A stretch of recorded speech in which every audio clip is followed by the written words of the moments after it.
Entonces comenzó Jesús a hablarles en parábolas. Un hombre plantó un viñedo, lo cercó, cavó un lagar y construyó una torre de vigilancia. Luego arrendó el viñedo a unos labradores y se fue de viaje. Llegada la cosecha, mandó un siervo a los labradores para recibir de ellos una parte del fruto.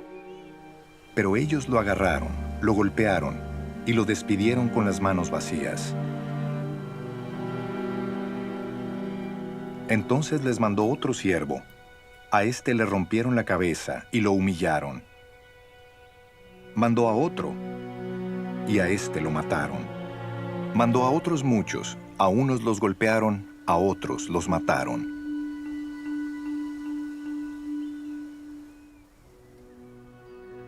Le quedaba todavía uno, su hijo amado. Por último lo mandó a él pensando, a mi hijo sí lo respetarán. Pero aquellos labradores se dijeron unos a otros, este es el heredero, matémoslo, y la herencia será nuestra.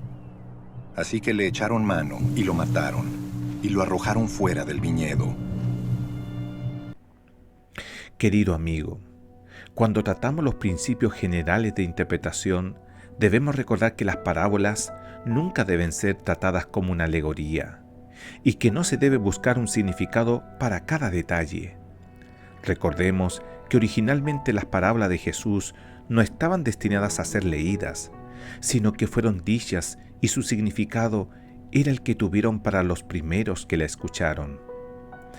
Pero en cierta medida, esta parábola es una excepción. Es una especie de híbrido, una mezcla de alegoría y parábola. No todos sus detalles tienen un significado íntimo, pero lo tienen más de lo que sería normal. Y esto es posible porque Jesús estaba hablando en figuras que eran parte integrante del pensamiento y la imaginación judía. Partamos primero por el propietario. El propietario de la viña es Dios. La viña misma es el pueblo de Israel. Esta es una figura con la cual los judíos estaban perfectamente familiarizados. En el Antiguo Testamento se la emplea vívidamente en Isaías capítulo 5, versos 1 al 7, un pasaje del cual están tomados algunos de los detalles y el lenguaje del presente pasaje. La viña tenía todo el equipo necesario. Tenía un muro para señalar sus límites, para preservarla de los ladrones y defenderla contra los ataques de los jabalíes. Tenía un lagar. En una viña había una prensa en la cual se pisaba las uvas con los pies. Debajo de la prensa había un lagar en el cual caía el jugo. Había una torre. En esta se almacenaba el vino, se alojaban los obreros y desde allí se mantenía la vigilancia en contra de los ladrones en la época de la cosecha. Los labradores representan a los dirigentes de Israel a lo largo de la historia de la nación. Y los siervos que envió el amo representan a los profetas. Por ejemplo, siervo o esclavo de Dios es un título corriente. Así fue llamado Moisés en Josué 14, verso 7. Así fue llamado Aarón. Así fue llamado David. Y el título aparece regularmente en los libros de los profetas, según Amos capítulo 3, versículo 7. El Hijo es el mismo Jesús. Aún en la excitación del momento, los oyentes pudieron hacer esta identificación, pues los pensamientos y figuras eran todos familiares para ellos. El relato en sí es el relato de lo que podría haber sucedido en Palestina en los días de Jesús. Esta parábola está llena de verdades que solo podemos señalarla brevemente. Nos dice ciertas cosas acerca de Dios. Por ejemplo, nos habla de la generosidad de Dios. La viña estaba equipada con todo lo necesario para que el trabajo de los labradores fuera fácil y provechosa. Dios es generoso en la vida y en el mundo que ha dado a los hombres. También nos habla de la confianza de Dios.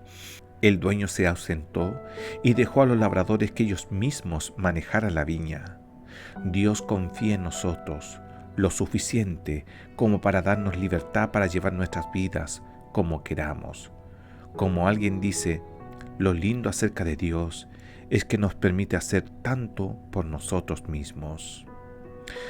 Además, nos habla de la paciencia de Dios. No uno ni dos, sino muchas veces el dueño dio oportunidad a los labradores para pagar la deuda que tenían con él. Los trató con una cortesía y una paciencia que no merecían. Por último, nos habla del triunfo final de la justicia de Dios. Los hombres pueden aprovecharse de su paciencia, pero al final llega el juicio y la justicia. Dios puede soportar mucho tiempo la desobediencia y la rebelión, pero al final Él actúa, y habrá un tiempo en que Él va a actuar para poner las cosas en su verdadero lugar, para que el hombre conozca su propia medida que ha hecho durante tantos siglos y años. Dios tiene paciencia, Dios tiene confianza, Dios tiene generosidad, pero también Dios, al final del tiempo, será justo con la humanidad, con cada uno de nosotros, y su justicia es perfecta. Querido amigo, que en este día puedas reconocer todos estos atributos de Dios, su generosidad, su confianza, su paciencia, y siempre recordar que Dios es justo en nuestras vidas. Que Dios te bendiga grandemente en este día.